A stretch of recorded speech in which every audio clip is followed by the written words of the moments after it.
Dini tekana umunezero ntangere vyo gusubira kubana namwe banywanyi bacu mubana natwe mu makuru n'ibiganiro vya misi yose dushikiriza kuri no mbonesha kuri yacu kandi yanyu Muhuza TV.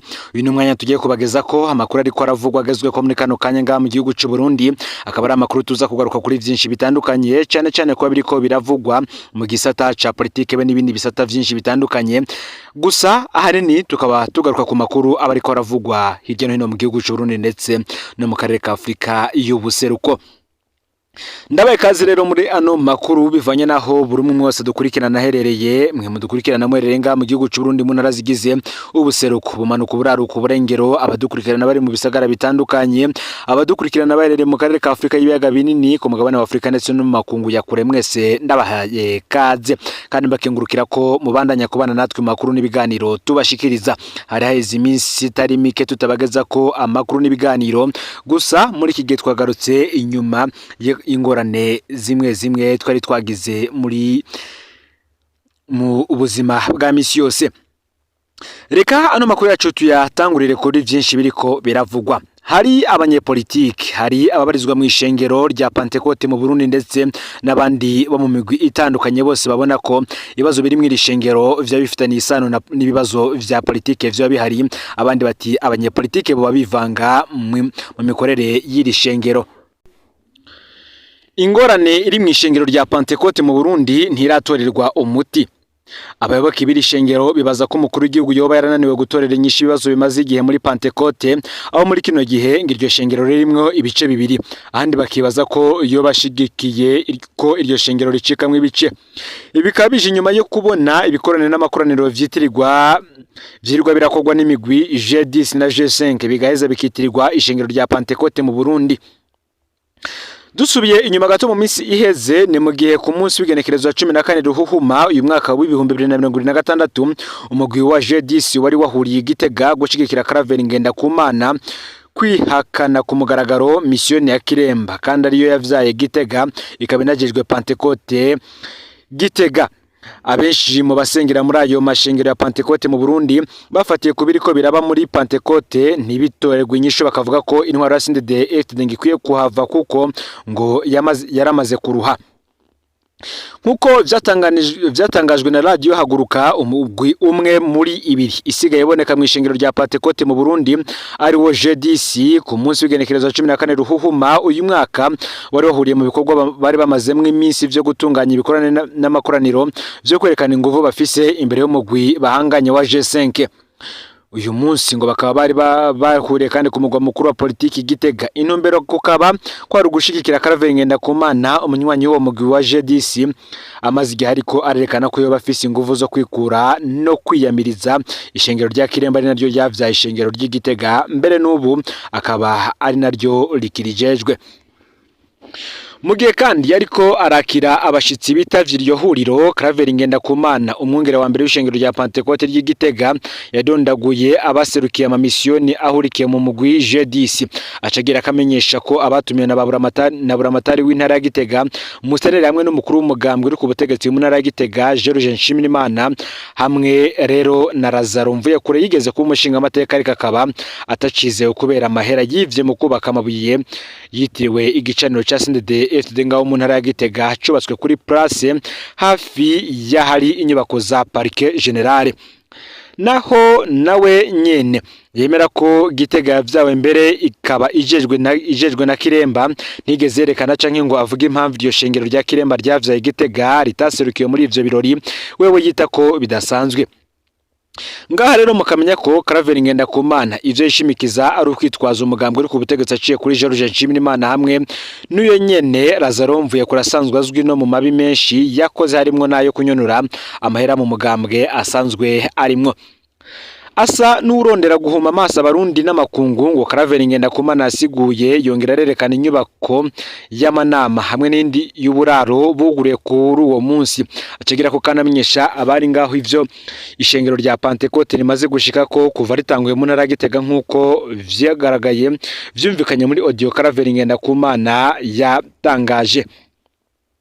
Ngarikije byose byajwe nk'urwitwazo kubera ibiriko biraba mu mahuriro ari karatunganywa n'umuguhurikiye mu G10 nkuko abayoboke b'iryo shengero babitwiganiye.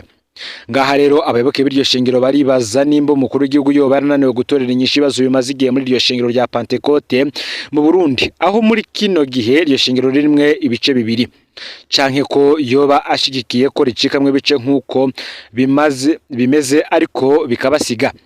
Ariko ikiboneka nuko bamwe mu bahurikiye muri uwo mugwi G10 bariko baritwaza umugambwe uri ku butegetsi CNDD-FDD nk'abanywanyi baryo. Abayoboke bakababazwa n'ingene bagoma basabwa guterera amafaranga n'ivyo kurya bijanwa mu gutunganya ivyo bikorane n'amahuriro bitagira umutwe n'amaguru nk'ivyiriwe birabera Igitega kuri iryo genekerezo, ngo nivyo kugurura inyubako y'amanama mu gihe kandi ngo bari mu bukene buzura inzara. Kubwabo bari mu basengera muri ayo mashengero ya Pentecote mu Burundi bakavuga ko intwara ya CNDD-FDD yamaze kurwa ku buryo ikwiye ngo kuva ku Barundi nk'uko radika ibitangaza.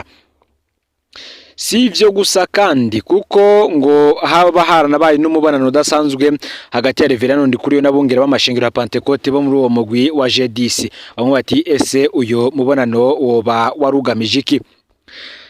Naho rero baraye bahawe umubonano n'umunyamabanga mukuru w'umugambi uri ku butegetsi CNDD-FDD Reverend Ndikuriyo, abungere b'amashengero ya Pentecote bo muri G10 hasanzwe harimo 4 muri bo bakurikiranwa n'ubutungane ku vyaha vyo gukora amanyanga yo gukoresha ikimangu canke se kashe mu buyenzi. Yishira hamwe ry'amashengero rya Pentecote mu Burundi CPB hamwe no kwandika icegeranyo citirirwa inama ya bose Assemblée Générale kandi atayigeze iba. Abo bakurikiranwa akaba ari Karenzo Charles, umwungere wa mbere w'ishengero rya Pentecote rya Nyanzarake, Ngendakumana Karavere, umwungere wa mbere w'ishengero rya Gitega, Basabose Sebastien, umwungere wa mbere w'ishengero ryo mu Ruyigi, hamwe rero na Kubwimana Cassier, umwungere wa mbere w'ishengero rya Karama.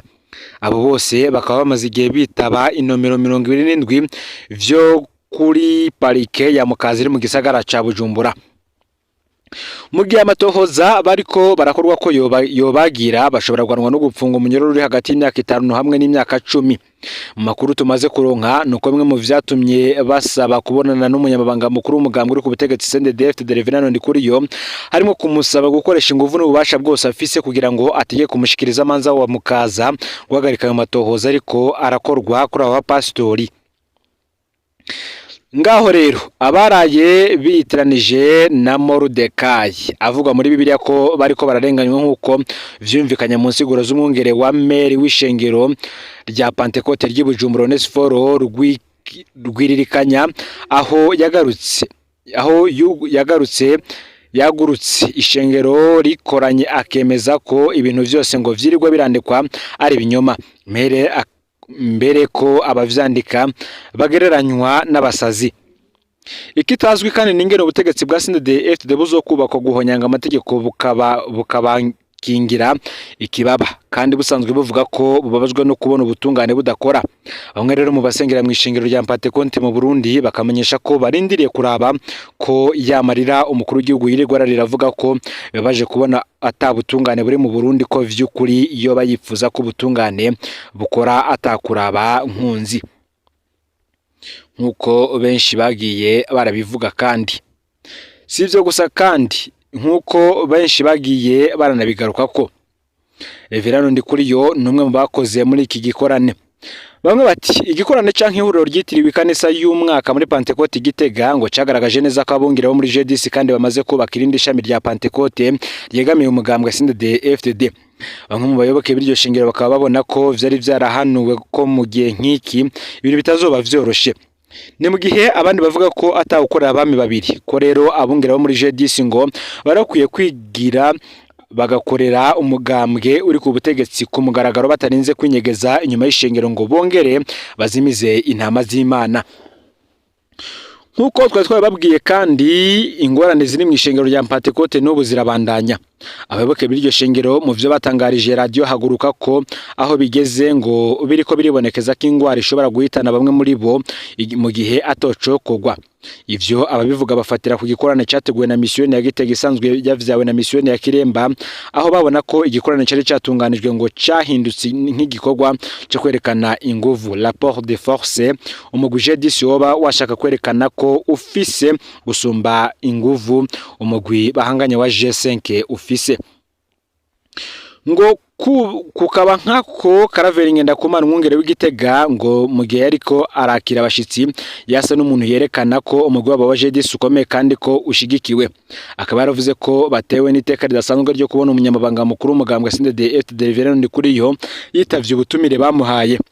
Abariko barakurikirana ico gikorane bakaba bavuga ko cyahindutse ihuriro ryo kwerekana inguvu umugwi JDC washaka kwerekana ko kubona Reverend Ndikuriyo yari yahishikiye. Naho umunyamabanga mukuru w'umugambwe uri ku butegetsi CNDD-FDD Reveriyano Ndikuriyo yahawe ijambo yasa no katitaye ku vy'umugwi w'abungere bahurikiye muri JDC biyumvira ko yoba abashigikiye. Akoresheje amajambo make ngo yoba yasa nuba garagariza ko anezerewe, ngo yababwiye ko abashimiye ku bikorwa bariko barakora kandi ko nawe nyene mu bikorwa bari kumwe. Nkuko bandanye bivugwa n'abari bitabira iryo huriro batangarije kimwe mu menyesha makuru bikorera ngaha mu gihugu cy'u Burundi ngo vyaboneka ko umugwi JDC wari watoye umwungere w'Ibujumbura kugira be ari we arishikiriza, ngo kuko umuntu wese yakurikiranye insiguro ziwe ngo yatahuye ko yagurukijwe no gutanga ubutumwa ku bungere batavuga rumwe bo muri G5. Umugwi yageranije na Hamani avugwa muri Bibiliya yagomba kumanika muri Deka ariko bikarangira igiti yagomba kumumanika ko ari we akimanitswe ko. Nkuko amakuru abandanya abivuga si ivyo gusa, ageranije abategetsi n'umwami Ahasuwerusi muri Bibiliya nyene mu nsiguro ziwe ngo humvikanyemwo ubutumwa yahaye umukuru w'igihugu n'ubushikiranganje bw'intwaro hagati mu gihugu basanzwe bafise ico kibazo c'ingorane zimaze igihe muri Pentecote, nkuko vyumvikanye mu nyigisho z'uwo mwungere w'Ibujumbura yaserukiye umugwi JDC Onesphore Rwiririkanya. Bafatiye rero kuba Reverend Ndikuriyo yari yahishikiye akitaba ubutumire bw'umugwi umwe JDC kandi asanzwe azi ko hariho ibibazo bidasanzwe muri iryo shengero, ngo ibibazo bigeze mu nzego zitandukanye, bamwe n'abandi bakabona ko ibiriko biraba bigaragaza ko umuganga uri ku butegetsi uriko urakomeza ingendo mbi yo kwivanga mu itunganywa ry'amashengero. Mugihe rero umugwi JDC usa n'uri urishimikiza Reverend Ndikuriyo, abayoboke b'iryo shengero basaba umukuru w'igihugu kutagoma mu gacerera ahubwo afata ingingo zo kurangiza burundu ivyo bibazo biri mu ishengero rya Pentecote. Ikindi kandi basaba ngo nuko abungere bayo mashengero uko ari imigwi ibiri ngo bari bakwiye gusubira kwihana ibibazo vyabo bakareka kubijana mu banyamahanga. Nayo abanyagihugu muri rusange bo bakabona ko intwaro ya CNDD-FDD ngibandanye ingendo mbi yo kwivanga no gusambura imigambwe amashiramwe yigenga n'amashengero, ngo ko rero ico baciza yopfuma ikinjura ikabavako. Mwomenya ko umunyamabanga mukuru w'umugambwe uri ku butegetsi CNDD-FDD Reverend Ndikuriyo imbere yo kwinjira mu masengesho y'ihuriro yari yatunganijwe n'umugwi JDC rikaba ryariko ribera muri mission ya Gitega ku ishengero ryo mu Magarama, yabanje kubonana canke kugira umwiherero n'abungere bahurikiye muri uwo mugwi. Uwo mubonano bikavuga ko utari kure y'ibibazo bimaze imyaka birangwa mu ishengero rya Pentecote mu Burundi. Bikavuga ko uyo mubonano ushobora kuba wamaze hagati y'isaha n'isaha n'igice. Tukaba turiko tugerageza kubakurikiranira ivyiyo nkuru vy'ivyo bashobora kuba baravuganiye muri uwo mwiherero. Sivyo gusa kandi andi makuru reka tubananize n'ubundi mu gisata cyo kumenyesha amakuru ari naco tubari. Umwuga wo kumenyesha amakuru mu Burundi ngo usigaye burabuzwa buri munsi ku buryo n'abawukora basigaye batonda ku kazi batazi ko bataha amahoro. Nkuko vyari vyamenyekanye mu minsi iheze biciye mu itangazo ryari ryasohowe n'ikinyamakuru Jimbere Magazine kwigenekerezo 19 Ruhuhu mu mwaka wa 2026. Ico kinyamakuru Jimbere Magazine cari camenyeshe ko umumenyesha makuru Olivier Manirambona na Aline niyo nize yafata amasanamu bahagaritswe bagapfungirwa mu gasho ka zone Ngagara muri komine Ntahangwa yo mu ntara ya Bujumbura. Jimbere Magazine ikaba yamenyeshe ko abo bakozi babiri bafashwe mu gihe bariko bakurikirana ishirwa mu ngiro y'urubanza rw'itongo ryari ko riraba hagati ya Simeo Ngenze Buhoro na Suzanne Manirakiza rwari rumaze imyaka 21. Itongo riri muri Mutangano. Muri iryo tangazo ry'ico kinyamakuru bari bamenyesheje ko abakozi babiri basambishijwe na parike ya Ntahangwa akongera kandi agafatwa n'icegeranyo ngo hanyuma acafatwa ingingo yo kubapfunga. Babapfunganye na Simeo Ngenze Buhoro umwe mu bari muri ayo matati yari hagati yabe na Suzanne Manirakiza rwari rumaze imyaka 21. Itongo rerereye muri Mutangano nkuko nabigarutse ko bikaba byavugwa ko babafunze mu kurindira urubanza rw'ikibiriraho rwari rutegekanijwe kwigenekerezo rya 19 Ruhuma ariko urubanza rutabaye rukiba ngo rwari rwungururijwe ku munsi w'ejo uheze igenekerezo ya 20 Ruhuma uyu mwaka w'ibihumbi 2026. Ikinyamakuru Jimbere magazine kikaba cyari cyagumye gisaba ko abakozi babiri Olivier Manirambona na Aline Niyonizeye ko borekugwa ngo kuko ataco bazira kandi atana amategeko y'umwuga barenze. Ku munsi w'ejo uheze genekerezo ya 20 Ruhuma uyu mwaka w'ibihumbi 2026 abamenyesha makuru bari bapfunzwe bari barekuwe nkuko vyabonetse mu ngingo y'umushikiriza amanza mukuru akukira sentare isubiramwe imanza ya Ntahangwa Eraste Ndayiragije abakozi babiri Olivier Manirambona hamwe na Aline Niyonizeye barekuwe vy'agateganyo ku munsi w'ejo uheze bakaba barekuwe ariko mu gihe bari biteze kurenguka urubanza rw'ikibiriraho rwari rwasivye kwigenekerezo ya 19 Ruhuma uyu mwaka. Nkuko rero bibandanya bisigurwa niyo mushikiriza amanza mukuru akukira sentare nkuru isubiramwe imanza ya Ntahangwa Eraste Ndayiragije yamenyesheje ko hafashwe ingingo yo kuba barekuwe vy'agateganyo kuko babonye ko umwidegemvyo abari wo wihutirwa be no kubasubiza bimwe mu bikoresho vyabo vy'akazi. Ariko ngaha tubibutse ko abamenyesha makuru bari bafashwe mu gihe bariko bakurikirana inkuru ijanye n'ishigwa mu ngiro ry'urubanza rw'itongo ryo kuri Mutanga naho mu gisagara ca Bujumbura baca bafatwa rero bagezwe icaco kugarariza rebellion. Mu gihe mwishirahamwe Arushoto ryishinze kugwanya ubushomeri n'ihohoterwa rya kiremwa muntu bamenyesha ko hadasohotse ingingo ivuga ko umuntu apfunga uwundi kubera akarenganyo nawe aca yitwarirwa bakongera kandi bagasaba ko abacamanza n'aba OPG bapfungira umuntu busa bohanwa bakongera bagakugwa mu mabanga yabo. Bamwe mu banyagihugu bakavuga ko batazi ko kumbure uyo mushikiriza amanza mukuru akukira sentare nkuru isubiramwe imanza ya Ntahangwa Eraste Ndayiragije yoba ashobora kuzokurikiranwa agatako agapfungwa. Nkuko bibandanya bisigurwa na Vianney Ndayisenga arongoye ishiramwe Arushoto yagize ati ndugure twamugina hariho aba OPG bamwe bagize umwuga wo gufungira abantu busa ubahaye amafaranga 50 bagaca babika mu gasho. Hari n'abandi ba OPG basigaye bapfunga abantu iminsi irenga 10 kandi itegeko ritomora ko umuntu adashobora gupfungwa ikiringo kirenze iminsi 7 mu matohoza yibanze kiretse aho uburenganzira n'umushikiriza amanza. Aba OPG nk'abo rero nibabe baca bacirirwa urubazo rw'ikibiriraho bahanwe ndugaye twamugina.